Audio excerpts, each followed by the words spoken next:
তাহলে এঁচড়টা ভালোভাবে কেটে নিই। জলের মধ্যে কিছুটা হলুদ গুঁড়া দিয়ে দিয়েছি যাতে আটাটা না লেগে যায়। আপনারা কিন্তু এইভাবে বাড়িতে বানাবে। এবারে এঁচড়টা কেটে নিই। এঁচড়ের মধ্যে খুব আঠা থাকে তো, তাই হাতে লেগে যায়।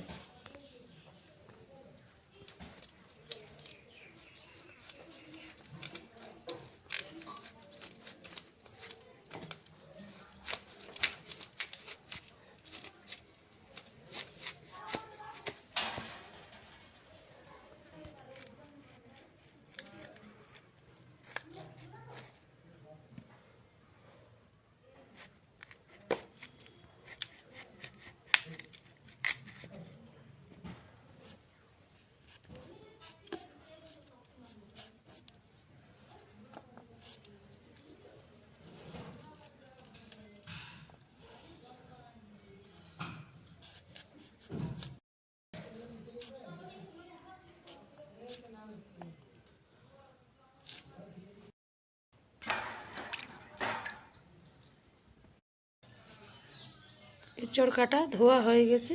এবারে চলুন তাহলে সিদ্ধ করে নিই।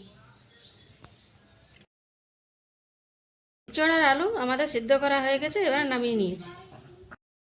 কড়াই গরম হয়ে গেছে, তেল দিয়ে দিচ্ছি।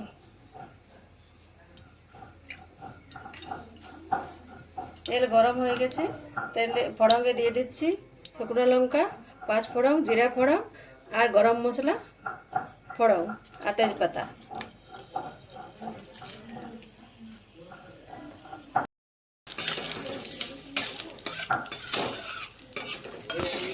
কেটে রাখা পেঁয়াজগুলো দিয়ে দিচ্ছি। পেঁয়াজগুলো ভালো করে ভেজে নেব। যতক্ষণ না লাল লাল করে ভাজা হচ্ছে ততক্ষণ পর্যন্ত পেঁয়াজগুলো ভেজে নেব।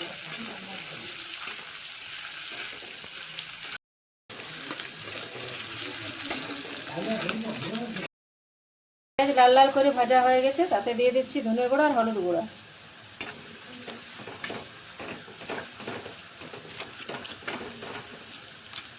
এরপর দিয়ে দিচ্ছি আদা রসুন আর কাঁচা লঙ্কা পেস্ট আর জিরে বাটা।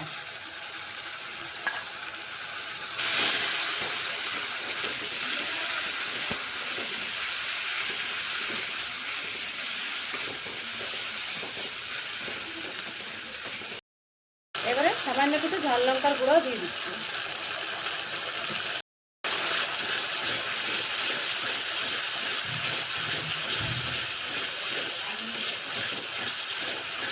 যতক্ষণ না মশলা থেকে তেল ছাড়ছে ততক্ষণ মশলাটা ভালোভাবে কষে নেব। তেল ছেড়ে গেলে সিদ্ধ করা এঁচড় আর আলু দিয়ে দেবো। মশলা থেকে তেল ছেড়ে দিয়েছে, এবারে সিদ্ধ করা এঁচড়গুলো দিয়ে দিচ্ছি। এঁচড়গুলো একটু ভালোভাবে কষে নেব।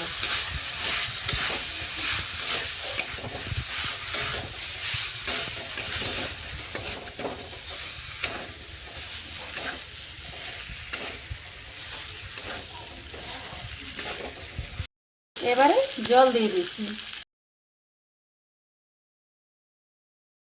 এঁচড় রান্না আমাদের হয়ে গেছে। আপনাদের যদি ভালো লাগে একবার এইভাবে বাড়িতে বানিয়ে দেখবেন।